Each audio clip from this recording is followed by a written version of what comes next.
السلام عليكم ورحمة الله وبركاته. دمانتنا أدبنا سلامي. طبعا ما أنت إن شاء الله وحين سوف مردونا سيرديني أين مركا كل بعض لبض السنة إنه سووني يوم ما أنت إن شاء الله سوف مردونا ما أنتنا وحين قادن دونا مركا جريد الرسول صلى الله عليه وسلم أين قادن دونا حتى با أنت أين بالأوجلين جريد الرسول أنت الأوجلين مركا هره وحين كهل دونا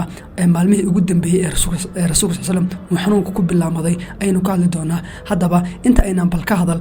وقت يقول وحنون الرسول صلى الله عليه وسلم وكوب بالله مضي أنت أين ka hadal ka hor marka hore waxaan jeclaan lahaa inaan soo qaato aayado iyo marka axaadiis ka waramaya oo sii sheegaya marka oo sii saadaalinayay saxaabadana u sii sheegayay in rasuulka sallallahu alayhi wasallam uu dhiman doono dabcan hadana aayadahan iyo axaadiistan aynu hadda sheegi doono markii inagu hadda akhrinayno hadda waxa inaga inala muuqanaysaa aynu isoonaynaa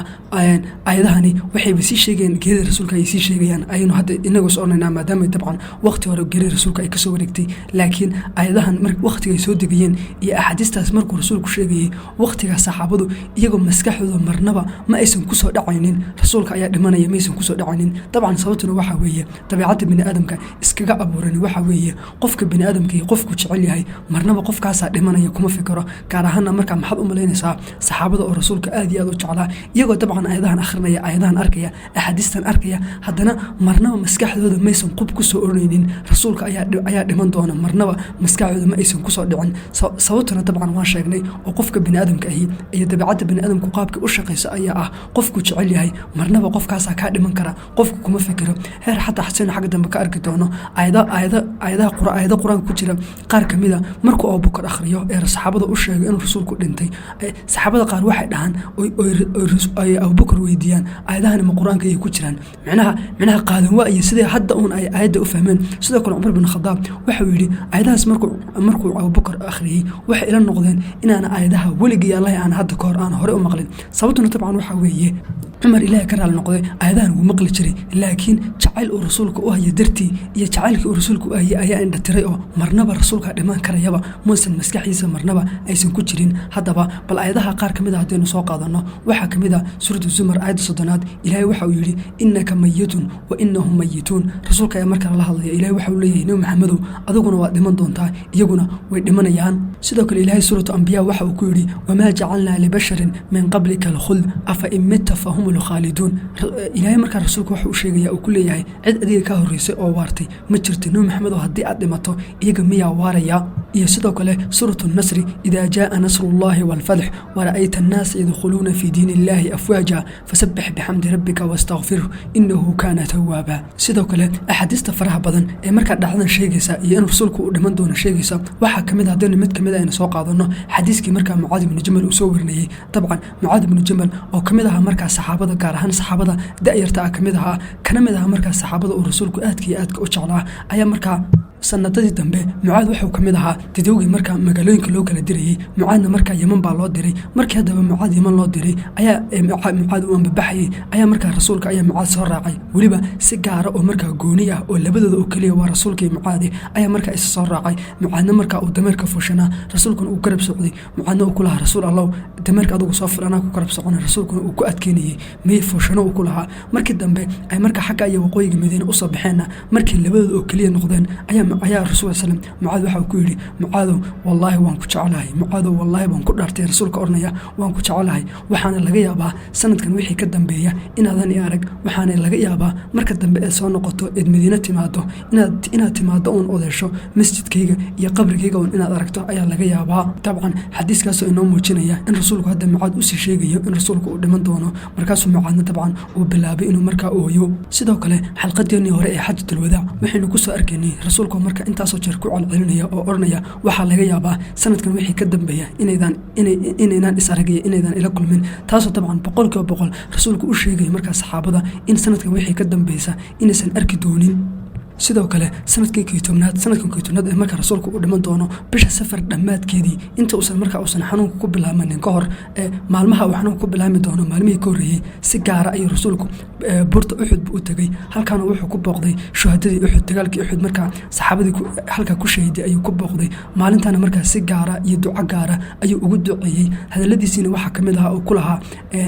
reer Uxud oo ku lahaa waxaad igu sugtaan xawdka aniga ayaa xawdka idin ka hormari doonee xawdka igu suga taasoo oo ka dhigan macnaha markaa in hadda dadka shuhadada inuu u sii sheegayo in markaa in nolosha dambe iyo aakhirada ay galeen inuu dhawaan uu uga daba iman doono sidoo kale waxaa la soo wariyaa in markaa bishii safar dhammaadkeedii haddaysan ahaynba rabiicul awal bilowgeedii bisha uu rasuulku u dhiman doono ay markaa habeenada kamida oo ay saqbar tahay ayaa rasuulku uu toosay wuuna kacay wuxuuna toosiyey markaa mawlihiisii adoonu markaa rasuulku uu xoreeyey oo la odhan jiray abuu muwayhi baa la odhan jiray inta uu toosiyey ayaa waxa uu ku yidhi waxa hadda jibriil baa ii yimid waxuuna i faray inaan booqdo xabaalaha baqiica alqarqad markaasuu rasuulku waxa isoo raacay markaa mawlihiisii abuu muwayhi iyo rasuulka waxayna markaa yimaadeen xabaalihii baqiic alqarqad bay yimaadeen waana habeen saqbara xabaalihii baqiicna markaa rasuulku uu u duceeyey aad iyo aadna uu ugu duceeyey markuu haddaba rasuulku uu ka soo noqonaya xabaalihii baqiic alqarqad iyo markaa mawlihiisiina uu la socdo ayaa rasuulku abuu muwayhiba waxa uu ku yidhi abuu muwayhibow ma ogtahay in ilaahay uu ikala dooransiiyey laba shay in adduunyadan aan noolaado ilaa oon nolol abadiya aan noolaado ilaa maalinta ugu dambaysa adduunyadu jiraysa inaan noolaado kadibna aan jannada galo iyo in aanan markaa aan intaas dhan aanan noolaanin laakiin aan hadda dhinto oon markaasna aan jannada galo runta u fiirsan labada doorasho ee rasuulka la kala dooransiiya labadaba marka u dambaysa jannada rasuulku uu gelayaa laakiin farqi baa u dhaxeeya oo kale ah mid inuu weligiiba noolaado in la dooransiinayo iyo mid inuu hadda uu dhinto la kala dooransiinayo markaasuu abuu muwayhiba uu yidhi rasuul allow hooyadii aabbahay lagugu firaya waxaad doorataa kaa aad weligaaba noolaanayso ee marka dambe aad jannada gelayso taa ikhtiyaarkaa dooraba ku yidhi markaasuu rasuulku ku yidhi may ikhtiyaarkaygii mar hore ayaan doortayba halkan runtii waxa kaaga baxaya in ayadaha faraha badan axaadiista faraha badani in dhammaantood ay wada sheegayaan in rasuulku uu dhimanayo haddana saasay tahay saxaabadu markasta waxay ku fikirayeen oo islahaayeen malaha hadda ma ahe waa mar dambe iyo mustaqbalkay soo socotaa iyo geridu mar dambe way fogtahay iyo saasay dabcan ku fikirayeen laakiin marnaba maysan islahayn dhowaanahan iyo waqtiyadan kooban ee soo socda ayuu dhiman doonaa marnaba maskaxdu ma aysan kusoo dhacanin taasina waa sababta marka sida xaqiiqda ah uu rasuulku u dhinto sina xag dambe ka arki doono qaar kamida marka ay aamini waayaanba in rasuulku u dhintay ay marka ay dhahaanba rasuulku maba dhiman karaba ay dhahaan haddaba haddaynu haddana u gallo markii uu rasuulku xanuunku ku bilaamaday waqtigu haddaba uu xanuunku ku bilaamaday oo markaa ku beegnayd bisha rabiicul awal kowdeedii ilaa labadeedii ku beegnayd waqtigaas ay haddaba ay qandhadu ku bilaamanaysay waxa uu joogay guriga markaa xaaskiisa maymuuna hooyadan maymuuna markaa gurigeeda ayuu joogay dhowrkii cisho ugu horreeyna isagoo qandhaysan haddana saasay tahay maalin kasta markaa xaasaskiisa mid kamid ayuu gurigeeda uu tegi jiray ilaa markii dambe inta qandhadii ay ku sii badatay uu aad iyo aad u xanuunsaday markii dambe uu markaa uu ogolaanshay uu xaasaskiisa weydiistay uu ku yidhi hadda ma soo socon karaye guriga Caaisha un aan ku nasto dabcan arrintaasoo markaa hooyooyinkeenna ay ka ogolaadeen maalmihii dambe ee xumadu ay ku sii badatay ee xumaduna ku sii badatay ayaa markaa Caaisha waxay samayn jirtay maalin kasta markaa ruqyo ay ku tufi jirtay oo markaa iyo ducooyinkii uu rasuulku uu iyada baray Caaisha uu baray ducooyinkana way ku akhrin jirtay ruqyana markaa way ku tufi jirtay sidoo kale maadaama ay xumada hadda rasuulka ay aad ugu sii badatay waxay sidoo kale ay markaa Caaisha ay soo qaadisay maro markaa intay baaldi geliso ay qoyso ay markaa ay marada biyaha ka toojiso maradaas markaa qoyan ay halka madaxa rasuulka ay ka saaraysay taas markaa ay doonayso in ban xumadan faraha badan in rasuulka ka kala dajiso ay markaa doonaysay haddaba maalintii uu xanuunkiisa uu maalintii shanaad uu sii marayay taasoo ka dhigan markaa ilaa 6 ilaa 7 cisho oo dambe uu sii noolaan doono ayaa markii dambe saxaabada waxa uu faray uu yidhi ceelkii hebel ahaa ceelkaa biyo iiga soo dhaamiyey macnaha ceel lagu yaqaanay biyo wanaagsan oo markaa qabow lagu yaqaanay ceelkaa biyo iiga soo dhaamiyey buu yidhi ceelkii marka biyo looga soo dhaamiyey madaxana markaa cumudba ku xidhay cumamadiina markaa aad buu isugu adkeeyey taasoo markaa ka dhigan macnaha uu doonayo in xanuunkan faraha badan inuu markaa iska kala qaboojiyo waqtigana maadaama oo dabcan ilaa dhowr cisho hadda 3 ilaa 4 cisho ilaa 5 cisho maadaama hadda xanuunsanayay reer Madiina oo dhanna dabcan xogaa murugadii ayaa hadda ku soo bilaamatay maadaama ay arkayaan muddo dhowr cisho inuu rasuulku uu xanuunsanayay markastana dhowrka cisho uu xanuunsanayay hore salaada markuu tujinayo salaada markaa wuu soo gaabin jiray saxaabadana markaa maalmahan dambe waqti muusan la qaadan jirin oo isla markadaba salaada markuu ka baxo gurigiisa ayuu dib ugu noqonayay dabcan waqtigana 23 sano ee rasuulku markaa saxaabada uu ku soo jiray xanuun sidan oo kale ah weligii muusan xanuunsanin xanuun markaa qandhada haysa dartii ay ku kaliftay xataa salaada inuu soo gaagaabiyo dabcan ilaa hadda ka hor 23 sano ee saxaabada uu dhex joogay weligii sidan oo kale muusan u xanuunsanin maalmahan uu xanuunsanayay gaar ahaan markaa usbuucyadii ugu dambeeyay ee xanuunsanayna saxaabada oo dhan markaa had iyo jeer xataa saxaabadii kale ee markaa guryahooda ay masaajidka ka fogaayeen sida tusaalahaan oo kale Cumar bin Khadaab, Cabdiraxmaan bin Cawf oo markaa guryahooda ay masaajidka ka fogaayeen iyagoo xataa masaajidka ay dhex seexan jireen si ay markaa bal xaaladda rasuulka ay uga warhayaan maalinba maalinta ka dambeysana masaajidka dadka imanaya ee markaa xaaladda rasuulka oo inay kolba ka warhayaan doonaya dabcan aad iyo aad bay u sii badanayeen masjidkana maalmihii dambe aad iyo aad buu markaa u soo buuxsamay maalmihii dambe ee masaajidku markaa uu soo buux dhaafiyey ayaa markaa rasuulka waxaa garbaha soo qabtay laba saxaabi oo markaa kala ahaa Cabbaas iyo Cali kala ahaa masaajidka ay markaa keeneen si uu rasuulku markaa dadka u bal waana iyo khudba iyo wax ugu jeediyo dabcan sababta hadda ay ugu shaqeynayaan Cabbaas iyo Calina dabcan waa labadii qaraabadiisa ay ugu dhawaa ahlu beedkana ahaa Cabbaasna waa adeerkii Calina waa wiilku sodonka u ahaa haddaba maalinta haddaba uu sida u xanuunsanayay ee markaa garbaha la soo qabtay ee mimbarka la keenay khudbadihii markaa iyo waanooyinka uu rasuulku uu saxaabada u jeediyey kutubta axaadiistu qaar kamid ah ay markaa ay diiwaan geliyeen axaadiistana markaa waxaa kamid ah iyo hadallada uu maalintaa yidhi ilaahay yahuud iyo kristan ha nacdale qubuurtii markaa ambiyadooda ayay masaajid ka dhisteen taasoo markaa macnaha ka dhigan in rasuulku hadda saxaabada uu ka mamnuucayo una diidayo in markaa qabrigiisa ay masjid ka dhigtaan runta una fiirso hadalladaas xataa waqtiga uu xanuunsanayo uu saxaabada sidaa ula hadlayo saxaabadu ma aysan fahansaneen hadalka markaa in yahuudda iyo kristanka inuu sidaa u nacdalo rasuulku xumaantoodiina uu sheego waqtigana uu kusoo beego ma rasuulku muxuu ka wadaa ilaa hadda maysan fahmin haddana saasay tahay rasuulku markaa saxaabada wuxuu dareensiinayay inuu naqayo markuu dhinto in markaa qabrigiisa markaa masaajid laga dhigo isaga loo sujuudo isaga la caabudo oo markaa sidaa markaa isla isagii rasuulka dib loo caabudo ayuu markaa saxaabada iyo markaa hadda u diidayaa sidoo kale maalinta hadalladiisii waxaa kamid ahaa inuu yidhi haddii uu jiro qof xaq igu leh oo wax uun igu leh ama deyn igu leh ama qof aan markaa intaan gujiyey oon wax ku dhiftay haddii uu jiro intaasoo dhan aduu qof wax uun iga sheeganayaa maanta halkan aan idin taaganahay qofkaas hore ha u soo baxo waxa iyo xaqa igu leeyahay ama diinta igu leeyahayna ha iga guto intaan qiyaamaha la gaadhin rasuulkuna markaa hadallada wuu ku celcelinayay war qofkii wax uun igu leh ee wax uun xaqa ama wax uun igu leeyahay ha sheegto waxa sida ugu celcelinayay heer markii dambe waxaa lasoo wariyay in saxaabada qaar kamida wax yar oon xataa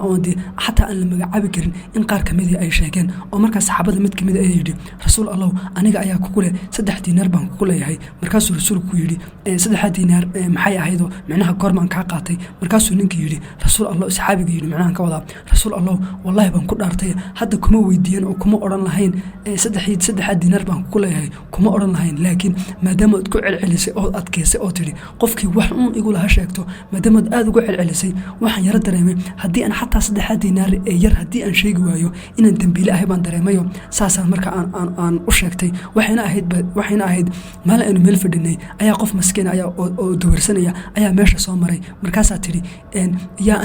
aniga iga bixinaya oo ninkan wax siinaya maalintaasaan 3 diinaar aan siiyey laakiin rasuul allah wallahi baan ku dhaartay haddii aadna sidan ugu adkayn lahayn maa sheegeen markaasuu rasuulku yidhi 3 diinaarna ninka saxaabiga ha la siiyo sidoo kale maalintaa uu mimbarka taagnaa hadalladii uu yidhi waxaa kamid ahaa in rasuulka sallam uu yidhi waxaa jiray addoommada ilaahay kamida addoonkaasoo ilaahay uu kala dooransiiyey adduunyadan iyo rabbigii uu kala dooransiiyey addoonkaasina waxa uu doortay rabbigii ayuu doortay hadalkan runtii u fiirso waa isla hadalkii hadda ka hor mawlihiisii abuu muwayhiba uu rasuulku u yidhi oo kale laakiin hadda rasuulku si guud buu u hadlayaa oo waxa uu yidhi waxaa jira addoommada ilaahay kamida macnaha si shakhsiya muusan si toosa qof u abbaarin laakiin micno guud unbuu rasuulku bixiyey ayaa haddaba saxaabada hadalkaa markay maqleen maysan murugoonin balse way farxeenba waxayna dhaheen maasha allah addoonkaasi wanaagsana addoonka ilaahay iyo adduunyada la kala dooransiiyey ee rabbigii doortay addoonkaasi wanaagsana macnaha hadalkii rasuulka maysan fahminba balse laakiin waxaa jiray hal saxaabi oo hadalkaa fahmay saxaabigaasina wuxuu ahaa abubakar sadiiq abubakarra wuxuu bilaabay markaa in dadka dhexdoodii markaa inuu qaab uu oohinta isku celinayo oo kale inuu markaa murugoodo oo u ooyo oohintiisina markaa dadka dhexdooda laga maqlo ayuu markaa bilaabay markaasuu rasuulka sallam inta abubakar soo eegay ayaa waxa uu ku yidhi abubakarow ha ooyin waxaa tahay qofka aan markaa saaxiibtinimadeedana aan ku aaminay qoyskaygana aan ku aaminay haddii aysan jiri lahayn oo la ii ogolaan lahaa inaan khaliil aan samaysto macnaha saaxiib aad iyo aad u dhowaad inaan samaysto haddii la ii ogolaan lahaa adiga ayaan khaliil kaa dhigan lahaa laakiin ilaahay ayaa khaliil iga dhigtay khaliil kalena hadda ma samaysan karayo dabcan khaliilnimaduna saaxiibtinimada markaa way ka xeel dheer tahay ilaahayna markaa saynu shareecada ku hayno 2 nebi oo keliya ayuu ilaahay uu khaliil u ka dhigtay 2da nebina waxay kala ahaayeen nebi ibraahim iyo nebi maxamed sallallahu alayhi wasallam markii dambena rasuulka sallallahu alayhi wasallam wuxuu soo rogay markaa ogeysiis waxa uu yidhi albaab walba oo masaajidka ku dhegan kaasoo qofka uu kasoo geli jiray albaabadaasoo dhan hala wada xidho albaabka Abubakar mooye. runtii u fiirso hadalka rasuulku wuxuu ka wadaa waqtiga hore waxaa jiri jirtay masaajidka markaa masaajidku dabcan masaajidka guryaha ku xiga masjid guri walba oo masaajidka ku xiga wuxuu lahaan jiray albaab u gaara oo guriga halka ku yaala qofka iskari intuu ka soo baxo uu toos masaajidka u soo geli jiray. rasuulka laftiisu xataa albaab noocaas oo rasuulka oo kaliya uu ka soo galo kaasoo markaa ku beegnaa gurigiisa gaar ahaan guriga Caaisha iyo masjidka wuu jiray. marka hadda rasuulku wuxuu leeyahay albaabadii noocaas oo kala ahaa markaa gaar ahaan guryaha masaajidda u dhow qofku intuu gurigiisa ka soo baxo uu toos masaajidka u soo gelayay albaab walba oo noocaas ahaa oo shakhsiyaadku sida gaarka ay uga soo geli jireen hala xidho marka laga reebo albaabka Abubakar mooye. arrintaasoo ka dhigan dabcan in rasuulku hadda Abubakar inuu markaa sharaf iyo qadarin loo muujinayo mar haddii la yidhi dhammaan albaabada kale oo dhan hala xidho albaabka Abubakar oo keliya hala daayo. sidoo kale waxay calaamad u tahay markaa in loo muujinayo saxaabada kale in Abubakar saxaabada kale oo dhan uu ka wada fadli badan yahay in loo muujinayo. Abubakar dabcan laba guri ayuu lahaa guriga masaajidka ku dhow ee hadda leeyahay albaabkiisa aan la xidhin iyo guri kale oo masaajidka ilaa markaa 30 daqiiqo loo soconayo oo ku yaalay kool markaa Awaali la yidhaahdo ku yaalay.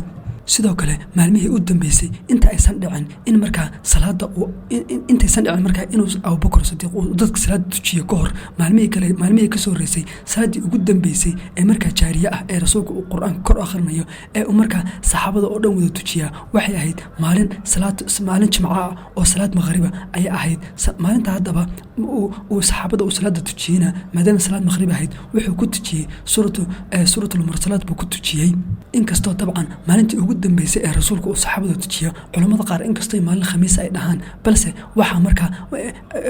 aragtiyo kalena waxay sheegayaan inay maalin jimco ahayd sababtoo ah haddii markaa maalinta ugu dambeysay uu tujiyey ay maalin khamiis hadday lacala ahaan lahayd maalinta ku xigta ee jimcaha dabcan qof kale ayaa khudbadda akhrin lahaa qof kale oon rasuulka ahayn hadduu khudbadda akhriyana waa la soo warin lahaa. laakiin waxay ka dhigan tahay in maalinta jimcaha inay ahaydo maalintan uu rasuulku khudbadda akhriyey khudbaddu maalinta akhriyeyna waxaa ku jirtay hadaladii aynu hadda ka hor aynu hore usoo sheegnay markuu mimbarka fushana ayaa markaa khudbadaana ka mid ahaa maalintii ugu dambeysay ee rasuulku haddaba saxaabada tujiya maalin jimco ayay ahayd waxayna ahayd maalinta maqribka ah suuratul mursalaatna waa uu ku tujiyey. markii haddaba salaadii cishaa'iga la gaadhay ayaa markaa Bilaal baa u yimid oo rasuulku ku yidhi rasuul allow waqtigii iqaamada way gaadhay. dabcan Bilaal arrintaas caadadiisa ayay ahaydoo markasta oo salaada aqinka uu soo dhawaado aqinka la gaadho rasuulku wuxuu ku odhan jiray rasuul allow aqinkii baa la gaadhay ma aqima ayuu ku odhan jiray. haddaba sidii Bilaal caadadiisa ahayd markii cishaa'iga la gaadhay ee waqtiga aqimada la gaadhay ayaa Bilaal baa rasuulku u yimid wuxuuna ku yidhi rasuul allow iqaamadii baa la gaadhay. markaas ayuu rasuulku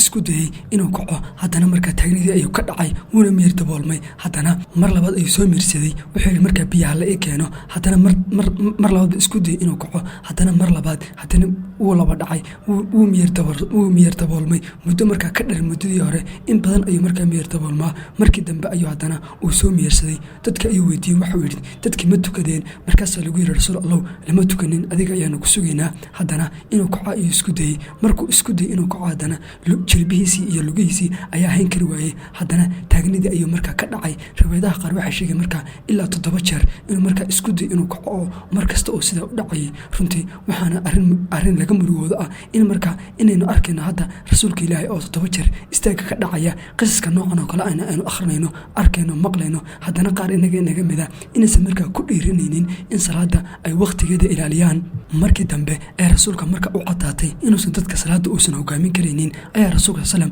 Caaisha waxuu ku yidhi waxaad Abubakar fartaa inuu dadka uu salaada tujiyo ayuu ku yidhi runtii u fiirso muddo 10 sano ah oo rasuulku uu magaalada Madiina uu joogay 10 sano isagoo rasuulku Madiina jooga masjid nabawiga ciidan rasuulka ahayni ma tujinayn laakiin maanta markii koobaad waxay noqotay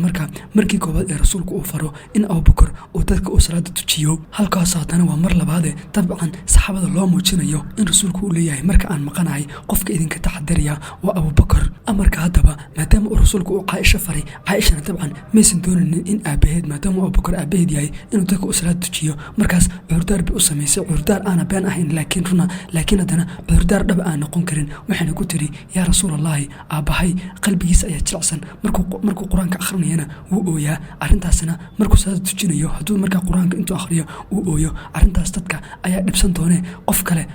booskiisa maad gelisid. markaasuu rasuulku haddana uu ku celiyey mar labaad uu ku yidhi abubakar u tago waxaad fartaa in dadka uu salaada uu tujiyo runtii u fiirso waqtigana dabcan abubakar meesha muusan ka agdhoweyn waxay noqonaysaa caaisha intay baxdo inta gurigii abubakar aabaheed intay tagto inay markaa usoo sheegto ayaa haddana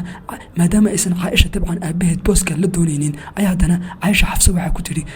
rasuulka maad ku qancisid in qof kale uu qaato macnaha cumar bay markaa iyadoo la rabtay inuu aabahaad uu dadka tujiyo maad rasuulka ku qancisid sababta ay caaisha aysan aabaheed inuu dadka tujiyo ula rabina dabcan waxaa weeye waa marka koobaade caaisha maysan doonaynin in dadku u maleeyaan in aabaheed abubakar inuu xaaladda uu ka faa'iidaysanayo dadkana markaa isagu uu hadda u hormarayo in arrinta uu abubakar ka faa'iidaysanayo in dadku sidaa u fahmaan maysan doonaynin waa marka labaade waxay ka yara baqanaysay lacalla hadduu rasuulku dhinto inaysan dadku isla xiriirin oo aysan odhanin sababtu rasuulku u dhintay waxa weeye waa markuu abubakarna tujiyey in dadku ay sidaa u fahmaan ayay diidanayd arrimahaas ay markaa caaisha ka cabsanaysayo xafsa ayay ku tiri rasuulka waxaad ka dhaadhicisaa in qof kale uu booska geliyo xafsana markaa arrintiiba isku dayday markuu rasuulku arkay in markaa xaaskiisii inay arrin kale inay markaa la rabaan oo markaa ay doonayaan booska abubakar inay ka qaadaan oo qof kale ay geliyaan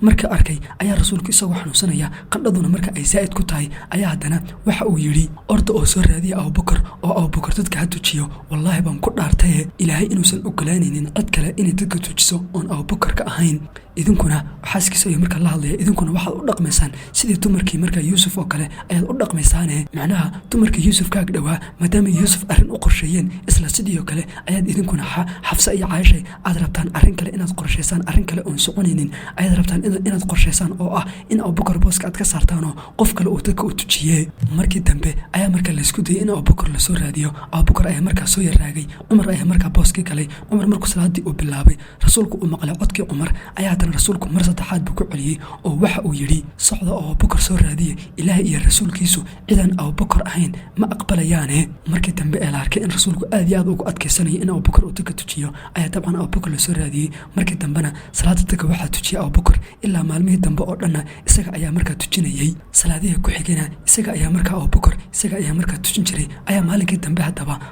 maalinkii markaa ay sabtida ahayd ayaa waxaa dhacday duhurkii ayaa abubakar isagoo dadka tujinaya ayaa rasuulku xogaa awood buu soo yara helay markaa wuu soo baxay waxaana markaa karbaa soo qabtay cabaas iyo cali baa markaa karbaa soo qabtay iyaga oo raba markaa inay masaajidka keenaan si ay markaa rasuulku dadka jamaca ula tukado waxayna ahayd markaa salaadii ugu dambeysay ee dadka jamaca uu markaa kula tukadee ayaa saxaabadii markay arkeen rasuulka oo soo baxaya ayaa xogaa markaa waa la isku tilmaamay qofba qof ka horreeya ayuu u tilmaamayay in rasuulku uu soo baxay ilaa markii dambe ee tilmaantaankii marka iyo shanqadha yarayd ay gaadhay markaa abubakar oo dadka tujinaya abubakarna wuxuu dareemay muxuu dareenka noocanaya inuusan wax ka dhahayn ay ka dhigan tahay in rasuulka markaa imanayo markaasuu abubakar bidixdiisa fiiriyey wuxuuna arkay rasuulka oo soo socda markaa dib ayuu markaa usoo baxay markaasuu rasuulku u tilmaamay inuu markaa booskiisa taagnaado oo dadka uu tujiyo balse haddana cumar oo abubakar uu ku adkaystay dibna wuu usoo baxay qadarin uu rasuulka u hayo dartii ayaa markaa amarkiisii ah salaada hogaami ayuu markaa amarkiisiiba u khilaafayo si qadarin uu rasuulka u hayo ayuu markaa dib usoo baxay rasuulkuna markaa isaga ayaa dadka tujiyey salaadii markii laga baxayna dabcan salaadana waxaana marka garabka ku hayay abubakar baa garabka ku hayay salaadii markii laga baxayna waxaa garabka isku hayay rasuulka iyo abubakar markii haddaba salaada laga baxay salaada duhur markii laga baxay dabcan maalinkana maalin sabti ahayd geeridiisii hadda rasuulka sallam 2 cisho oo kaliya ayaa ka harsan markaas memberka loo qaaday wuxuuna halkaa iyo saxaabada maalinka halkaa uga jeediyey khudbadiisii ugu dambeysay khudbadaasoo markaa hadal dambe oo ka dambeeya uusan jiri doonin khudbadii maalinta ugu dambeysana bal qaar kamid ah haddaynu soo qaadano waxaa kamid ahaa in rasuulka sallam ansaarta marka uu aad iyo aad u ammaanay muslimiintii kale oo hadda dabcan isugu jira muhaajiriin iyo ansaar iyo dadyow kaleba isugu jira ayaa iyo muslimiintii guud ahaanba waxa uu ku yidhi markaa uu amray uu ku yidhi ka taxadara oo wanaajiya ansaarta waxay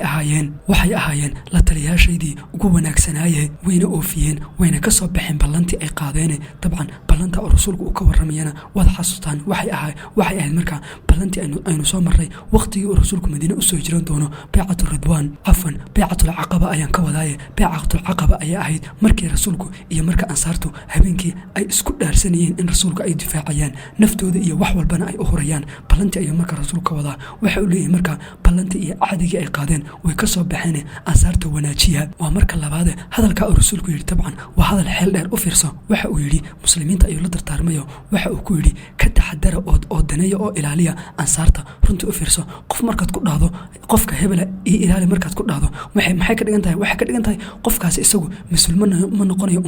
ummadda markaa iyo afaaraheeda isagu kama taranaya ayay ka dhigan tahay macnaha rasuulku wuxuu sheegaya hadda markaan anigu dhinto kadib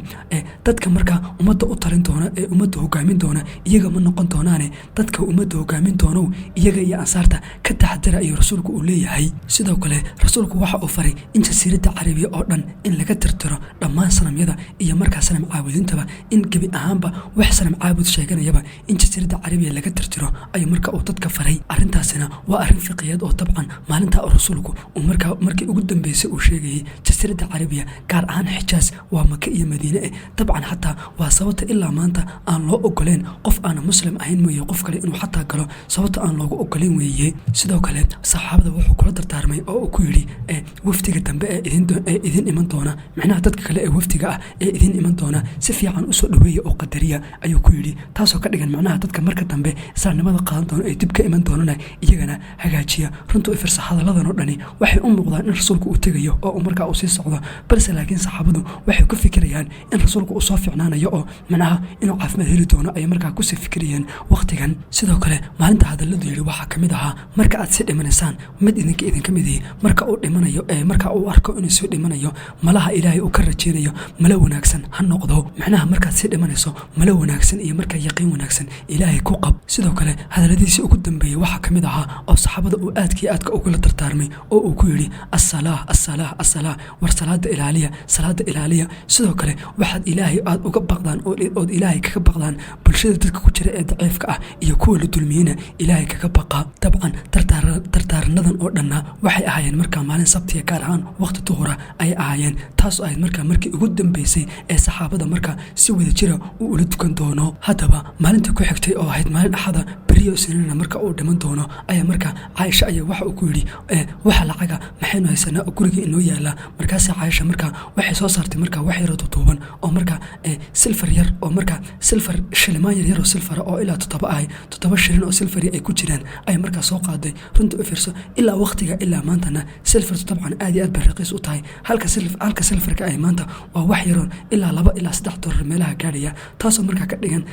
7 shilin ee silfarka ay waqtiga rasuulku haystay waqtigan haddii aan eegno oo kale waa ilaa 20 dollar lacag 20 dollar iyo ka yara weeye taasoo markaa ka dhigan hantida dhan ee rasuulku uu haystay waqtigii uu sii dhimanayay waa lacagta sidaa u yar ee 20 dollar xataa aan gaadhaynin ayaa haddaba lacagta yareed ee 7 shilin ahayd ayaa rasuulku uu soo qaaday gacanta ayuu saa ugu qabtay haddana gacanta kale ayuu saa ugu qabtay inta sidaa uu eegay ayaa waxa uu yidhi maxaan ilaahay ku odhan doonaa haddii aan ilaahay la kulmo aniga oo markaa shilimaantan haystaa kadib 7 shilin ayaa markaa caaisha ayuu u dhiibay waxa uuna ku yidhi masaakiinta si ayuu ku yidhi markuu sidaa ugu dhiibayna dabcan miyirkii ayaa ka tegey haddana mar dambe ayuu markaa soo miyirsaday caaisha ayuu weydiiyey oo waxa uu ku yidhi shilimaantii masaakiinta ma siisay laakiin dabcan caaisha hadda arrinta iyada markaa ahamiyadda ugu weyn ah iyo arrinta ay markaa ay hadda ka murugoonaysaa waa xanuunka rasuulka ay la tacaalaysaa waqti ay markaa shilimaanta ku bixisay waxaaba niyadaba ma aysan ku hayninoo wax weynba maysan ka soo qaadaynin waxay ku tiri hadhowaan siin doonaa bay ku tiri haddana mar labaad ayuu miyir daboolmay mar saddexaad buu haddana soo toosay waa uu weydiiyey waxa ku yidhi shilimaantii maad bixisay buu ku yidhi haddana sidoo kale dhowr jeer markuu ku celceliyey ayaa caaisha waxay ogaatay in rasuulku uusan qancaynin ilaa oo shilimaantan meesha laga saara mooye markiiba qaaday oo masaakiin bay markaa siisay ugu dambeyntii haddaba maalintii lasoo gaadhay maalintii isniinta ahayd rabiicul awal 12keedii sanadkii markaa 11aad ee hijrada ayaa maalinta haddaba maalintaasoo bilaamaysa oo ahayd waqti markaa salaadii fajirka salaadii subax waqti ahayd waqtiga ayaa rasuulka sallam isagoo aad iyo aad u daciifa ayaa markaa wuxuu arkay isagoo markaa aad iyo aad u daciifa ayaa caaisha waxa uu ku yidhi isoo fadhiisa oo macnaha sariirta xogaa bal kor isoo yar kiciyo isoo fadhiisi waa lasoo yar fadhiisiyey marka wuxuu markaa daaha ka qaaday daahii gurigiisa iyo masaajidka u dhexeeyey ayuu markaa sidaa uga qaaday markaas ayuu rasuulku arkay saxaabadii oo dhan oo tujinaya saxaabadiina markaa abubakar uu hogaaminayo iyagoo wada tukanaya ayuu arkay ayaa haddaba saxaabadu markay dareemeen rasuulku inuu daahi meesha ka qaaday oo halkaa kasoo eegayo markay dareemeen ayaa markaa farxad darteed Anas bin Maalik waxa uu leeyahay maalintaas maadaama oo muddo 2 cisho aanan rasuulka arag maalintaa farxad heerka aanu ka gaarnay waxaanu in yar ku siganay inaanu salaadii ka baxno ayaa haddana abubakar baa markuu dareemay in xogaa ay yara shanqari jirto ayaa markaa xagga bidix buu markaa uu soo jaleecay wuxuuna arkay markaa rasuulka oo markaa halkaa ka soo eegaya xoogaa in yar buu gadal dib u soo baxay laakiin wuxuu arkay in rasuulku uu markaa aad iyo aad u daciif yahay uusan hore usoo socon karin rasuulkuna wuxuu u tilmaamay inuu markaa halkaa uu taagnaado oo dadka uu salaada hogaamiyo. Anas bin Maalikna waxa uu yidhi maalintii ugu dambeysay ee wejiga rasuulka aanu aragno waxay ahayd aroorta uu markaa intuu daahi iska qaaday oo sidaa noo soo eegay ayay ahayd. maalintaana waxay ahayd Rabiicul Awal 12keedii sanadkii 11aad ee hijrada ayay ahayd markii ugu dambeysay ee saxaabada markaa wejiga rasuulka arkaana waxay ahayd waqtiga oo rasuulku faraxsanaa oo la cadeynayay ayay ahayd waxayna ahayd xusuus markaa qalbigooda weligoodii allahood marka inta ay nool yihiin ku sii jiri doonta taasoo ahayd in waqtiga salaada subax rasuulku isaga oo ku faraxsan oo markaa oo wejigiisa ay dhow la cadeyn ka muuqato markii ugu dambeysay inay arkeen runtii bal qiyaas waqtigaana bal waxa sawirtaa maxaa keenay in rasuulku markiisii ugu dambeysay marxaladiisii ugu dambeysay isagoo dhow la cadeynaya inuu saxaabada oo sidaa kaga tago waxa weeye wuxuu arkayaa ummadii uu tababaray ee uu soo saaray iyagoo oo tukanaya weliba safkii ku jira oo safaf fara badana safkooda wada siman yahay salaadii subax masjid ku tukanaya ayuu arkayaa rasuulkana waxaa markaa dhow la cadeynta iyo faraxa gelinaya waxa weeye waa salaada subax ay jamaca ku wada tukanayaan. haddana waa mar labaade walaalayaalow inagoo qiskan oo dhan akhrinayna arkayna rasuulka markii ugu dambeysay waxa farxad gelinaya ee ku faraxsan yahay ee ku dhow la cadeynaya inay salaada tahay. haddana arrimahan oo dhani miyaysan inoogu fileen inay inagu dhiirigeliso inaynu salaada ilaalino waqtigeeda ku ilaalino weliba meesha ilaahay ugu talagalay iyo jamaca inaynu ku ilaalino miyaysan inagu dhiirigelinaynin. sidoo kale maalinta isniinta subaxii hore oo dhan markasta qandhadu way kusii badanaysay marra wuu miyir daboolmayey marra miyirka ayaa dib ugu soo noqonayay ayaa haddaba subaxa hore waxaa u soo gashay gabadhiisa Faadima ayaa u soo gashay. gabadhiisa Faadimana tabcan waxaynu ognahay kutubta siiradii iyo axaadiistuba ay inoo sheegaan in markaa jacayl xadka baxa iyo markaa xidhiidh gooni ah in markaa u dhexdeeda uu kasii dhexeeyey xataa kutubta axaadiistu waxay inoo sheegaan markasta ay markaa Faadima u timaado ama rasuulku ay Faadima u timaado ay gurigiisa macnaha ugu timaado intuu u istaago oo halka madaxa uu ka shumiyo ayuu soo dhaweyn jiray waxa uu ku fadhiyo iyo saliga uu ku fadhiyana intuu qaado ayuu iyada u dhigi jiray macnaha jacaylkaas oo dhan iyo qadarintaas oo dhan ayuu markaa gabadhiisa Faadima rasuulku u hayn jiray. haddana waa mar labaade Faadima maanta waa caruurtiisa waa gabadha kaliya ee ka nool dhammaan caruurtiisii kale oo dhanna tabcan isaga oo nool ayay markaa wada dhinteen. tabcan intii uu noolaana rasuulku waxa uu waayey hooyadiibuu waayey aabihii awowgii adeerkii iyo sidoo kale dhammaan caruurtiisii oo dhan marka Faadima laga reebo. tabcan waxyaabahaas oo dhan inagu markaynu hadda afka ka sheegayno wax yaro simbalo iska fudba inala tahay laakiin runtii waa mid kamida waxyaabaha ugu daran ee bini'aadamka lagu imtixaano gaar ahaan weliba waxyaabaha ugu daran ee bini'aadamka lagu imtixaano gaar ahaan waalidka waxaa kamida in waalidku caruurtiisa uu waayo. rasuulkana sallallahu alayhi wasallam isaga oo nool ay dhammaan caruurtiisa wada dhinteen Faadima mooyee. Faatima haddaba markii rasuulka u soo gashay ay aragtay xaaladda uu aabeed ku sugan yahay ayaa markaa way oyday waxayna tiri alla abahay muxuu xanuun iyo dhib ku sugan yahay markaasuu rasuulku u jawaabay oo ku yidhi Faadimay maanta wixii ka dambaysa aabaha xanuun ma arki doono. markii dambena tabcan rasuulku markaa Faadima waxbuu dhegta ugu sheegay intuu dhegta wax ugu sheegay ayaa markaa way oyday haddana markaa niyadda u dejiyey oo muxuu ahaa adu ha oynoo kale saasuu ku yidhi haddana mar labaad dhegta ayuu wax ugu sheegay markii labaadna markaa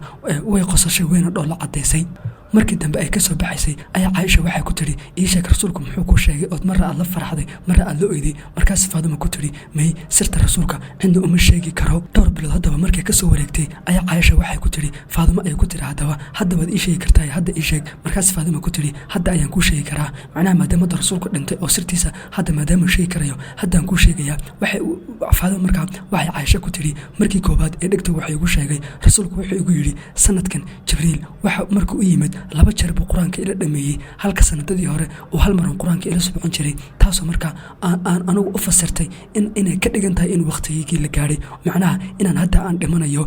sidaa markii ugu yidhina waan ooyey markii labaadna wuxuu igu yidhi waxaad noqon doontaa adiga Faadima waxaad noqon doontaa qofka koobaad ee qoyskayga ka socda ee ila kulmi doona ayaad noqon doontaa sidoo kale waxaad noqon doontaa dumarka jannada kale qofta hogaamin doontana adiga ayaa markaa noqon doona. markuu sidaa igu yidhina waan qoslay oo waan farxay. tabcan arintaasina isla sidaas u dhacdayo Faadimana markaa rasuulka 6 bilood oo kaliya ay ka sii dambeysay 6 bilood kadibna markaa way dhimataa. saacadii inta ka dambeeyana mar walba rasuulka waxa ku sii badanaysay qandhada iyo xumada ayaa ku sii badanaysay heer markii dambe la lasoo garab dhigay jaag markaa biyo ah oo kala inta lasoo garab dhigay markasta rasuulku intuu gacanta geliyo haddana madaxa uu iska saarayay. saxaabadana Cabbaas oo kale hadaladiisii waxaa ka mid ahaa inuu aad iyo aad ula yaabanaa xumadda sidan u daran sidee buu rasuulku ugu dulqaadanayaa ayuu markaa lahaa. saxaabada qaarna waxay lahaayeen xumadda maalintaa rasuulka haysay 10 nin xumadoodoo kale ayay u dhigmaysay. biyaha lasoo garab dhigay markasta rasuulku intuu gacanta geliyo isagoo wejiga iska saaraya ayaa hadaladii u lahaa waxaa ka mid ahaa xaqiiqatan geeridu sakaraad ayay leedahay, xaqiiqatan geeridu sakaraad ayay leedahay. hadaladana runtii uu ku celcelinayay. marka haddii hadda aad arkayso rasuulka ilaahay oo sakaraadkaasoo dhan maraya ma waxaad u malaynaysaa in markaa inaguna inaynu sakaraadka ka badbaadayno miyaad u malaynaysaa? dabcan waa maya. rasuulkuna wuxuu ku celcelinayay mar walba laa ilaaha ila allah, mowdku waxa uu leeyahay sakaraad. sidoo kale markaa rasuulku waa uu ducaysanayay, waxa uuna lahaa ilaahu igu caawi inaan markaa aan sakaraadkan u dulqaato, ilaahu igu caawi ayuu lahaa. heer markii dambe waxa uu gaadhay sakaraadku intuu kusii adkaaday, markii dambe uu miyar daboolmay ayuu gaadhay. waqtigana waxay ahayd maalin isniina ayay ahayd, gaar ahaan weliba subaxa hore ayay waqtigana ahayd. sidoo kale marxaladiisii ugu dambeeyey isagoo markaa rasuulku ku jiro ayaa markaa waxaa soo laba noqday oo rasuulka soo booqday u yimaaday. Usaama ibnu Zayd ba u yimid. dabcan wuxuuna ahaa markaa dadkii ugu dambeeyey ee rasuulka soo booqday ayuu ahaa. inkastoo Usaama hadda Shaam la faray inuu Shaam uu aado rasuulku u faray, haddana saasay tahay maadaama xaalada rasuulku ay sii adkaatay dabcan wuu tegi kari waayey. wuxuuna ahaa markaa dadkii ugu dambeeyey ee markaa soo booqday ayuu ka mid ahaa. markuu haddaba Usaama usoo galay ayaa rasuulka sallam isagoo waqtiga aad iyo aad u daciifa ayaa xataa wuu la hadli kari waayey Usaama. keliya waxa uu rasuulku sameeyay waxay ahayd rasuulku intuu cirka fiiriyo oo uu kor fiiriyo ayuu haddana Usaama fiirinayay, haddana kor buu fiirin Usaama fiirin, kor buu fiirin Usaama fiirin. taasoo markaa ka dhigan in Usaama markaa u ducaynayo oo rasuulku ku leeyahay ilaahay ha ku barakeeyo, ilaahay ha ku dhowro uu ku leeyahay. taasoo markaa ka dhigan in ilaa hadda in rasuulku Usaama u ducaynayo uu ku leeyahay. marka si kale loo eegana ay ka dhigan tahay in Usaama uu ku leeyahay Shaamtii aan ku faray waa inaad tagtaa, waana kuu duceeyey inuu rasuulku ku leeyahay. taasoo markaa ka dhignayd intaa wixii ka dambaysana xumadii ay rasuulka dabcan yaa ku sii badatay. xumadiina markii aad iyo aad uga sii badatay ayaa heer waxay gaadhay Caaisha waxa ay samaysay intay garan weyday. markii dambe inta sirta ka soo kacisay ay markaa madaxiisa kor u soo qaatay, ay markaa halka laabteeda ay rasuulka ay markaa madaxiisa ay soo saartay. dabcan taasina qofka markaad jeceshahay ee markaa gaar ahaan qofka uu xanuunsanayo wax kale oo u qaban kartaana uusan jirin, kaliya waxa samayn kartaa waxa weeye inaad markaa aad laabta geliso. Caaishana markaa sidii bay samaysay, madaxii rasuulka markaa kor bay u soo qaatay, halka laabteedana markaa way gelisay. xaaladda isagoo rasuulku ku sugan ayaa markii u dambeysay waxaa soo booqday oo usoo galay Cabdiraxmaan ayaa usoo galay. Caaisha walaalkeed ayaa markaa usoo galay. Cabdiraxmaanna markaa gacanta wuxuu ku haystay caday uu ku cadeynayay, ayaa qaybna ku cadeynayay, qaybna gacanta ayuu ku haystay. markaasuu rasuulku cadaygii ayuu fiiriyey. markaas Caaisha aragtay waxay ku tiri rasuul Allah cadayga miyaa doonaysaa? markaasuu madaxa ugu tilmaamay haa. cadaygiiba markaa Cabdiraxmaan uga qaatay, cadaygiiba markaa u calaalisay, wayna u jilcisay. rasuulka iyo markaa u dhiibtay. rasuulkuna markaa wuxuu bilaabay in cadaygii markaa uu ku cadaydo. wuxuuna doonayaa dabcan isagoo markaa muuqaalkiisa ugu wanaagsanaa, afkiisuna aad iyo aad u nadiif yahay, inuu ilaahay la kulma ayuu doonayay. markaas ayaa Caaisha beri dambe iyadoo ka sheekeynaysa waxay tiri maalintaas siduu u cadeynaya rasuulku aad iyo aad baan ula cajabay, isagoo daciif aha haddana maalintaa awoodda uu ku cadeynayay iyo si uusan weligii yaalay u cadaynin ayuu maalintaa u cadayday. intaa wixii ka dambeeyna dabcan qandhadii ayaa kusii badanaysay. marra wuu miyir daboolmayay, marra miyirka ayaa kusoo noqonayay, ilaa markii dambe ay markaa rasuulka indhihiisi ay markaa ay kor u qaadmeen oo xagga sare uu rasuulku u fiiriyey. bishimihiisuna ay bilaabeen inay markaa dhaqdhaqaaqaan. Caaishana markaa waxay tiri madaxa ayaan kusoo dhaweeyey si aan bal u dhageysto waxa uu rasuulku u leeyahay. beri dambe markaa Caaisha iyadoo inoo soo warinaysa waxa ay tiri markii u dambeysay waxaan maqlayay rasuulka oo leh ilaahayow waxaan ku weydiisanayaa inaan noqdo maca nabiyiina wasidiiqiina washuhadaa'i wasaalixiin, dadkaas inaan macooda ahaado oon dadkaa la jiro ayaan ilaahu ku weydiisanayaa. sidoo kale rasuulku wuxuu lahaa ilaahu i cafi, ilaahu i naxariiso, ilaahu waxaan ku weydiisanayaa rafiiq alaclaa, ilaahu i cafi, ilaahu i naxariiso, waxaan ku weydiisanayaa ilaahu rafiiq alaclaa, ilaahu i cafi, ilaahu i naxariiso, ilaahu waxaan ku weydiisanayaa rafiiq alaclaa. waqtigaas iyo marxaladaasna waxay ahayd waqtigii uu rasuulku uu gebi ahaanba dunidan uu ka tegay. rafiiq alaclaa oo rasuulku ilaahay weydiisanayna culamada qaar waxay ku fasiraan waa nebiyada iyo maqaamka ugu sarreeya dadka jooga. culamada qaar waxay ku fasiraanba waaba ilaahay. marka labada macnoba dabcan way isla tegayaan markaa rasuulku waxa uu weydiisanayay in markaa nebiyada sarsare iyo inuu markaa ilaahay maciisa ahaado oo markaa halkaa loo rafciyo ayuu rasuulka sallam ilaahay uu weydiisanayay. caaishana waxay tiri hadallada markaan ka maqlay iyo rafiiqul aclaa inuu rasuulku u doortay markaan ka maqlay waxaan soo xasuustay xadiis uu hadda kahor ii sheegay kaasoo ahayd malakul mowtku nebi uma yimaado ilaa hadduu u yimaado inta uusan nafta ka qaadin kahor wuu kala dooransiiyaa. wuxuu ku dhahaa nafta hadda miyaan kaa qaadaa mise naftan kuu daayaa. haddii uu nebigu markaa uu ku waafaqo inuu nafta ka qaadana markaasaa nafta laga qaadaa. rasuulkuna markuu doortay rafiiqul aclaa markaasaan gartay bay tiri caaisha in rasuulku hadda uu annaga naga tegay annagana ilaahay uu naga doortay oo gebi ahaanba in rasuulku adduunyadan uu ka tegay oo rasuulku u dhintay markaasaan xaqiiqsaday.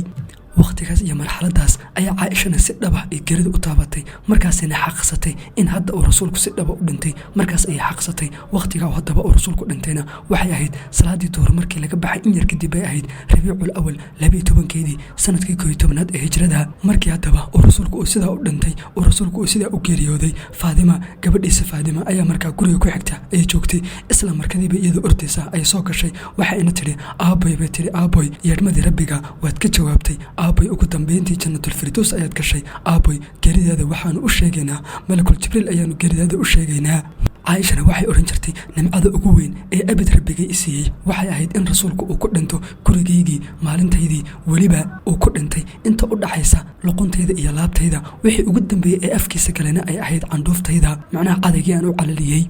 intaa kadibna warkii sheegay geeridii rasuulka ayaa magaalada isla markiiba ku faafay dadkii oo dhanna warkii ayaa qaadan waa ku noqday. kutubta siiraduna waxa ay sheegaan waqtigaas iyo xaaladaas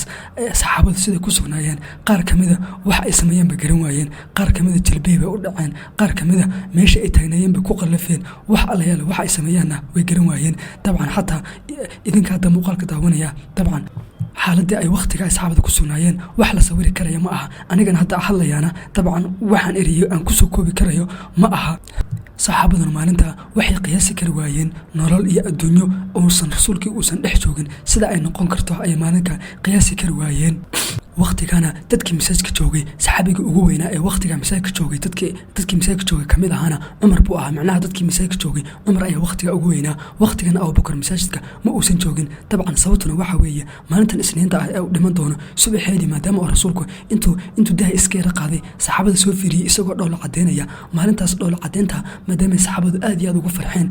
Abu Bakar marka wuxuu kamid ahaa dadkii dhoola cadeynta u dareemay oo u fahmay in rasuulku hadda uu soo fiicnaanayo maadaama muddo dhan oo usbuuci dhanna ee rasuulku uu xanuunsanayay Abu Bakar gurigiisa muusan tegin. gurigiisana waa sheegnay cawaali ayuu ku yaalay muddo 7 aysan caruurtiisa iyo xaaskiisa uusan soo arkin. marka haddaba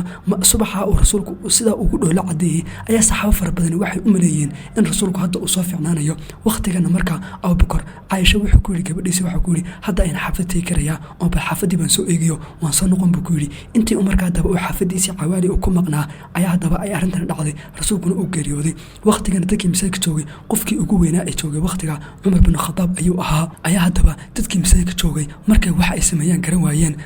muxuu ahaa warkiina uu dadkii saa isula dhexmaray ayaa Umar bin Khattab ayaa dabcan xataa isagana maskaxdiisa inuu caado u fikiro ayaa xataa tagtay hadalkii iyo wixii lagu hadlayna gabi ahaanba uu qaadan kari waayey. markii ayaa dadkii intuu ka dhex istaagay oo kor u qiliyay ayaa waxa uu yidhi dadkaas sidan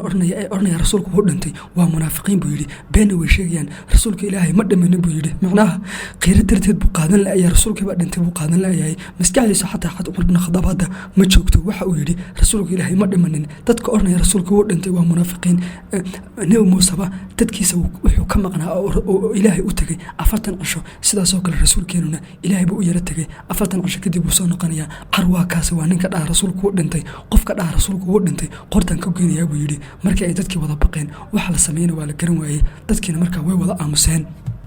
markii dambe ayaa haddaba warkii ayaa Abu Bakar gaaray. Abu Bakar ayaa isla markadiiba isagoo halkii jooga ayaa isla markadiiba faras soo qaatay aad iyo aad buu soo orday isla markiiba isagoo meel kale tagin masaajidkii aan gelin ayaa isla markadiiba guriga Aisha guriga gabadhiisa ayuu soo galay. isla markadiina wuxuu soo dul istaagay oo arkay rasuulka ilaahay oo markaa oo jirkiisu wada duuduuban yahay oo dhammaan gabi ahaanba la wada duuduubay. markaas markuu soo galayna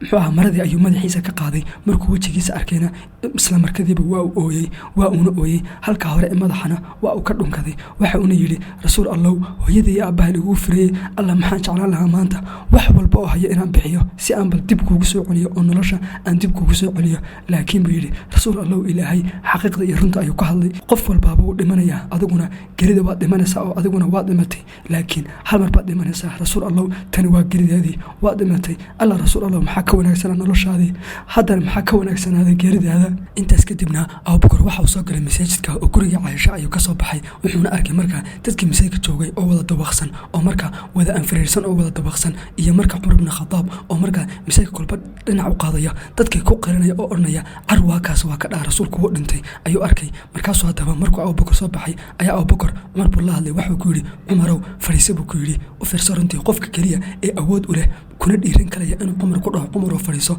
waa abubakar markaasuu ku yidhi Cumaroo fariiso Cumar markaa hadda dabcan tamarkiisii ma joogo wuu dabaqsan yahay haddana saasay tahay abubakar haddana mar labaad amarkii abubakar muusan qaadanin haddana sidaas u soo fiiriyey oo indhaha unba saa ugu soo taagay haddana mar labaad waxa uu sameeyey abubakar muusan la sii hadal mimbarka ayuu fuulay mimbarkii marka uu fuulayna hadallo waxa uu markaa maalinta uu ka hadlay taariikhda galay taasoo runtii inoo muujinaysa xikmadda iyo cilmiga iyo aqoonta abubakar uu ka sarreeyey iyo markaa uu kaga sarreeyey dhammaan saxaabada kale hadaladii uu maalinka halkaga yidhina waxaa ka mid ahaa markii koobaad ilaahay buu ku xamdiyey oo ilaahay ku mahadnaqay kadib waxa uu yidhi xaqiiqatan dadow waxaad ogaataan qofkii maxamed caabudi jiray in maxamed uu dhintay ha ogaado qofkii laakiin ilaahay caabudi jiray ilaahay waa xayun laa yamuut ilaahay waa uu nool yahay mana dhimanin kadib waxa uu akhriyey آية كجرت مركا آية كجرت سورة آل عمران تاسو أرنيسا وما محمد إلا رسول قد خلت من قبله الرسل أفإن مات أو قتلا انقلبتم على أعقابكم ومن ينقلب على عقبيه فلن يضر الله شيئا وسيجزي الله الشاكرين aayadaasoo sheegaysa in markaa nabi maxamed sallallahu alayhi wasallam iyo in rasuulku inuu dhiman karayo oo uu dhiman doono dabcan aayadaasoo sheegaysa aayada markuu hadaba Cumar ibn Khadaab uu maqlay markii ay hadaba geerida rasuulku markii ay si dhaba u taabatay isla markii ay dhulka ku dhacay Cumar ibn Khadaab oo dabcan la soo wariyay inuu ahaa nin aad u weyn nin quwad badan nin dheer intaasoo dhan intii hore oo dhan saacadii hore dhan dadka u hanjabay oo la qarwa ka dhaha rasuulku waa u dhintay markii ayuu dareemay in rasuulku dhintay markii ay hadaba uu dhulka ku dhacay markii ayaa waxa uu yidhi berdambe waxa uu yidhi hadallo kamid aha waxa ila noqotay aayada oo Abubakar akhriyay inaan waligii hore u maqal oo markaa uu maqlayo ay aayadaas ila noqotay inta wixii ka dambeysay magaalada waxa si dhaba uga faafay magaalada dhanna Madiina oo dhan ay yaqiinsatay in rasuulku dhintay ay markaa dhammaan magaalada Madiina oo dhan ay wada yaqiinsatay maalinta wixii ka dambeeyna dabcan gabaya fara badan oo ku caan baxay taariikhda loo yaqaano gabayadii markaa ridaa loo yaqaano ayaa maalinta la qoray gaar ahaan gabayaashii waaweynaa ee waqtigaas ay markaa geerida rasuulka ay ka qoreen hadaba gabayada markaa mid kamid ah ayna soo qaadanayna qofka inuu gabayga ka soo qaadanayna dabcan cid kale ma aha waxa weeye waa Xasan ibn Thabit gabayaaga rasuulka kii rasuulka u gabi jiray markasta rasuulka gabayga ku difaaci jiray ahaana markaa gabayaaga ugu weynaa ee abid waqtiga noola ahaa gabayga hadaba Xasan ibn Thabit waxa kamid ahaa ma baalu aynika la tanaamu macnaha saxaabiga Xasan ibn Thabit dareenkiisa ayuu rabaa hadda inuu cabiro gabaygana uu ku cabirayaa dabcan gabaygana macnihiisu min hadda soo qaadanayay wuxuu leeyahay markaa Xasan ibn Thabit maxay indhahaygu la seexan la yihiin waxaadna moodaa indhahayga inay ka furmeen webiyaal oo hinay inay ka furmeen baad moodaa webiyaashaasina ay markaa ay indhahayga u madoobeeyeen sida markaa indhakuusha loo marsado oo kale waxaasoo dhan waxa iga keenaya waa murugada midkii aan jeclaa oo naga baxay kaasoo ahaa kii hanuunsanaa alla ninkii adduunyada ugu wanaagsanaayo ninkii adduunyada soo maray ugu wanaagsanaayo maxaan jeclaan lahaa inaan maanta aan wajigayga aan bixin lahaa oon adiga kugu furan lahaa alla maxaan jeclaan lahaa in laygu aaso xabaalaha baqiica al-khirqad in laygu aaso maxaan jeclaan lahaa inta uusan isoo gaadhin warka sheegaya geeridaada alla maxaan jeclaan lahaa hooyadii aabbaha lagugu furayay maalinta isniinta ah ee dhimatay kii hanuunsanaayo maalinta isniinta ah ee dhimatay kii hanuunsanaayo magaalada dhan waxay noqotay mid wareersan oo dawaqsan alla hoogba ii sugnaaday maxaan tamanin lahaa in aana dhalaninba si aan xanuunkan iyo dhibaatadan aana maanta u arag sideense maanta aan Madiina ugu noolaan karayaa adiga oo adigiiba ka tagay alla hoogba ii sugnaaday maxaan maanta jeclaan lahaa inuu qofi hadda ka hor uu sun isiyaba si aana maanta oo kale iyo maalintan aana u noolaanin alla may maanta ama bari ay qiyaamaha ay timaado si aan ula kulmo kii wanaagsanaa ee jeclaa ee sifooyinka iyo dabeecadaha wanaagsan lagu yaqaan ee deeqsiga ahaa kaasay Aamina dhashay wallahi inaan dib dambe aan qof dambe u ooyi doonin inta aan maanta Maxamed u ooyay sala allahu caleyhi wasalam wallahi inaan dib qof dambe aan dib ugu ooyi doonin alla muxuu dhib noo sugnaaday haddii aanu nahay ansaar iyo markaa saxaabo kaleba haddii aanu nahay alla muxuu dhib noo sugnaaday markii aanu qabriga gelinay rasuulka alla yaa rasuulallah yow adiga gadaashaa sidee baanu u noolaanaynaa dhulkii oo dhan baa cariiri nagu noqday dhulkii oo dhan baa mugdi nagu noqday dabcan ugu dambeyntiina gabigii xasaan ibn thaabit hadaladiisi marka intaasaa kamid ahaa dabcan gabigana marka luqad kale lagu turjumo dabcan nuxurka iyo macaanka ayaa dabcan ka baxa marka bal gabigaas isagoo kooban haddaan haddaba isagoo carabiya aan idiin sii daayo waa sidan ما بال عينك لا تنام كأنها كحلت مآقيها بكحل الأرمد جزعا على المهدي أصبح ثاويا يا خير من وطئ الحصى لا تبعدي وجهي يقيك الترب لهفي ليتني ويبت قبلك في بقيع الغرقد وجهي يقيك الترب لهفي ليتني ويبت قبلك في بقيع الغرقد بأبي وأمي من شهدت وفاته في يوم الاثنين النبي المهتدي فظللت بعد وفاته متلددا يا ليتني لم أولدي أقيم بعدك بالمدينة بينهم يا ليتني صبحت سم الأسود أو حل أمر الله فينا عاجلا في روحة من يومنا أو من غدي فتقوم ساعتنا فنلقى طيبا محضا ضرائبه كريم المحتدي يا بكر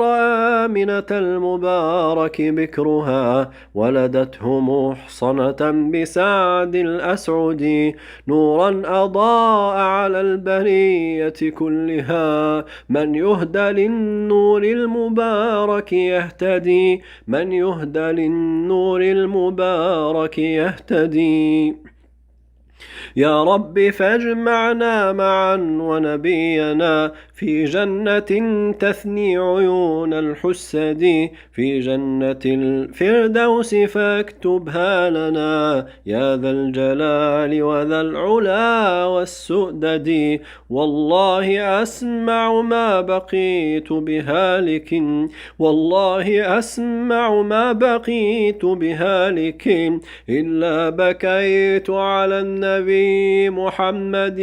يا ويح أنصار النبي ورهطه بعد المغيب في سواء الملحد ضاقت بالأنصار البلاد فأصبحوا سودا وجوههم كلون الإثمد ولقد ولدناه وفينا قبره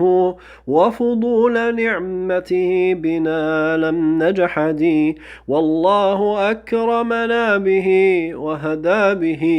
أنصاره في كل ساعة مشهد صلى الإله ومن يحف بعرشه والطيبون على المبارك أحمد صلى الله عليه وسلم. sidoo kale maalinta abubakar gabi ayuu tiriyay saxaabo kalena markaa gabi ayay tireen oo dhammaantood dareenkooda ay ku wada cabirayaan sidoo kale markii dambe ee rasuulka la aasay ayaa markaa gabadhiisa Faadimo oo ilaa imika dawaqsan ayaa markaa yaa gurigii soo gashay waxayna aragtay isla meeshii rasuulku u seexan jiray halkii ay markaa saxaabada ku aaseen ayaa markaa aragtay meeshana markaa waxa taagnaa Anas bin Malik ayaa taagnaa Anas bin Malik oo 10 sano ee rasuulku uu Madiina joogayba u soo shaqeynay oo rasuulku la joogay ayaa markaa gabadhiisa Faadimo la hadashay oo ku tiri Anasow sidee naftiinu idin inaad rasuulka ilaahay carra ku rogtaan sidii uu damiirkeena iyo naftiinu ay idin siisay dabcan hadalkaas oo ka dhigan ilaa imika inay hadda Faadimo ay wali murugaysan tahay sidoo kale waa isla Anas bin Malik sidoo kale sanado fara badan kadib bari dambe uu weynaaday isagoo ka sheekeynaya ayaa waxa uu yiri magaalada Madiina maalintii ay ugu farxadda badneed ee noogu nuurka badneed waxay ahayd maalintii uu rasuulku u soo galay magaalada Madiina maalintii noogu murugada dareed ee noogu madoobeedna waxay ahayd maalintii uu rasuulku naga dhintay sidoo kale Anas bin Malik waxa uu yiri maalintii aan rasuulka aasnay magaalada Madiina magaalada dhani mugdi ayay nagu noqotay heer xataa waxa aanu gaarnay qofka hadduu gacantiisa uu soo saaro uusan gacantiisa arkaynin macnaha mugdi caadi oo cad aan jirin ma ahayn macnaha laakiin muxuu ahaa maalinka murugadii aan dareemayay depressionka nagu dhacay muxuu ahaa nolosha si ciriir noogu noqotay iyo walwalkiina haystay heer waxa uu gaaray qofka hadduu gacantiisa soo saaro inuusan markaa gacantiisa xataa arki karaynin markii aan rasuulka aasnay kadibna heer waxa aanu gaarnay wax kale iska dhaafay xataa naftanadii aanu garan weyno taasoo ka dhigan in markaa inay aad iyo aad ay kelinimo u dareemeen rasuulka ilaahay oo ka baxay nolosha sida ay noqon karto inay macnaha dareemeen ugu dambeyntiina xadiiska ugu dambeeyana aynu markaa aynu xalqadan ku soo xidhina waxa weeye waa xadiis inagan muslimiinta ah inagan maanta joogna anigan maanta hadlaya idinkan hadda muuqaalka daawanaya dhammaantiin niyad wanaag inoo ah oo dhammaantiin niyadda inoo wada dhisaya xadiiskaasina waxa weeye rasuulku sallam waxa uu yidhi waxaan jeclaan lahaa inaan la kulmo walaalahay ikhwaani inaan la kulmo maxaan jeclaan lahaa markaasay saxaabadu yaabeen ay ku dhaheen yaa rasuulallah anagu miyaanan walaalaha ahayn markaasuu rasuulku ku yidhi may idinku asxaabteedii ayaa tihiin walaalahayse waxa weeye waa dad aniga gadaashay iman doona marka ay yimaadaana aniga i rumayn doona iyagoon xataa ay arag ayay i rumayn doonaan mid iyaga ka mid ahina waxa uu jeclaan doonaa oo uu tamanin lahaa inuu horo oo u bixiyo maalkiisa caruurtiisa qoyskiisa oo dhan inuu u horo oo u bixiyo aniga darteed si uu aniga uun ii arko ayuu waxaasoo dhan u bixin lahaa xadiiskaasina runtii waa xadiis aad iyo aad u cajiiba dhinac marka laga eego kalsooni iyo markaa niyad wanaag buu ina gelinayaa dhinac kale marka laga eegana waa cabsi sababtoo ah miyayna u qalanaa dadka oo rasuulku uu leeyahay waa walaalahay waxaan jeclan lahaa inaan kuwa mar arko ee rasuulku uu tamaninayo dadkaas uu rasuulku sheegayo miyayna u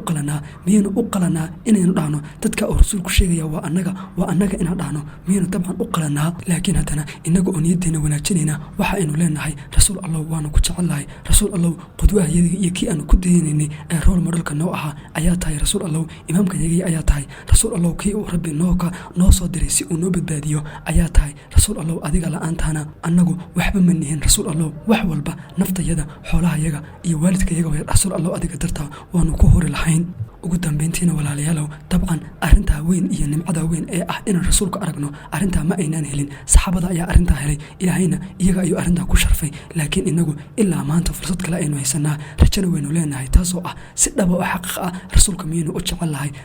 si dhaba rasuulka maanta ma u raacaynaa haddii uusan maanta rasuulka inala joogin sunnadiisiibaa inala joogta dabcan haddii aynu sunnada rasuulka ku dhaqannana insha allahu waxaynu rajaynaynaa inaynu markaa jannada rasuulka insha allahu aynu ku arki doono maantana haddii aad inaad ogaato rasuulku kumuu ahaa sidii uu dhaqmi jiray dabeecadiisu sidee ahayd dabcan siiradaa unbaad akhrinaysaa haddii maantana alxamdulilah haddii aynu maantana halkan soo gaarnay halkaa waxaa inooga muuqanaysaa aynu markaa siirada aynu 2 sano soo wadnay nolosha rasuulku sidai ahayd oo dhan iyo halkaa inooga muuqanaysaa haddii maanta aad u baahato markaa nebi maxamed kumuu ahaa haddii lagu weydiiyo inaad meel kale eegto uma baahnid waxaa kugu filan oo keliya inaad siiradiisa markaa aad akhrido oo dib u fiiriso oo keliya ayaa kugu filan ugu dambeyntiina halkaa waxaa inoogu soo dhammaaday siiradiinii aynu markaa ku dhowaad 2 sano oo qiyaastii aan odhan karo waa sanad iyo 9 bilood aan odhan karayo 2 Ramadaan kor baynu soo bilownay halkaas ay noogu soo dhamaatay runtii waana alxamdulilah waana arrin lagu farxo in ilaahay waqtigaas oo dhan ina soo siiyey sidaana markaa inoogu soo dhameeyey ilaahayna waxaynu weydiisanaynaa in dhammaanteen markaa camalkaa wanaagsan inaga aqbalo camalkaa wanaagsanna mid khaalis oo markaa isaga dartii aynu u sameynayno inuu ilaahay inooga dhigo insha allahuna maantana dabcan waxaa harsan markaa oon dib ka soo gelin doonaa hal xalqad taasoo inkastoo aysan sirada la xidhiidhin haddana maadaama rasuulka aynu kasoo warramaynay intaasoo dhan maadaama rasuulka kasoo sheekeynay si dadban markaa rasuulka ula xidhiidha taasina waxa weeye waa arrin yaro taariikhiya maadaama oo rasuulka hadda geeridiisii ay kasoo wareegtay in ka badan 1400 sano maadaama ay kasoo wareegtay dabcan waxaynu bal xogaa aynu ka hadli doonaa qabrigiisa aynu ka hadli doonaa 1400 sano isbedeladii faraha badnaa ee qabriga rasuulka kusoo dhacay maadaama maanta masjid nabawigu maadaama dhinaca ku hayo qabrigii rasuulka maadaama dhinaca ku hayo markaa bal masjid nabawiga sidii loo soo bilaariyay adu taariikh yar oo kooban oo markaa oo taariikhdaas oo markaa soo koobsanaysa 1400 sano qabrigii rasuulka iyo masjidku sida isku ahayeen sida isu garab yaaleen iyo sidoo kale in yar oo aynu ka tagnay taasoo ah rasuulka sidee baa loo aasay intaas insha Allah hal xalqad baynu ka dhigi doonaa halka xalqadna waxaynu soo gelin doonaa markaa ilaa usbuuca dambe sanadka markaa cusub bilowgiisa January 1 2023 insha Allah maalintaasina soo gelin doonaa halkaana gabi ahaanba waxa inoogu soo xidhmay markaa siiradii ayaa markaa halka inoogu soo xidhantay sidoo ballankeenu ahaa insha Allah waxaynu markaa dib u bilaabi doonaa in Rabadaanta dambe aynu bilaabi doonaa inkastoo Rabadaantii hadda 3 bilood ay ka harsan tahay Rabadaanta dambe markaa aynu bilaabi doonaa taariikhda markaa khulafada afartii khulafa iyo markaa taariikhdooda aynu bilaabi doonaa waxaan jeclaan lahaa inaan kaga baxo markaa saliga rasuulka sallallahu alayhi wasallam inaan kaga baxo waxaan kaga bixi lahaa Allahumma salli ala Muhammad wa ala ali Muhammad kama sallaita ala Ibrahim wa ala ali Ibrahim innaka Hamidum Majid Allahumma barik ala Muhammad wa ala ali Muhammad kama barakta ala Ibrahim wa ala ali Ibrahim innaka Hamidum Majid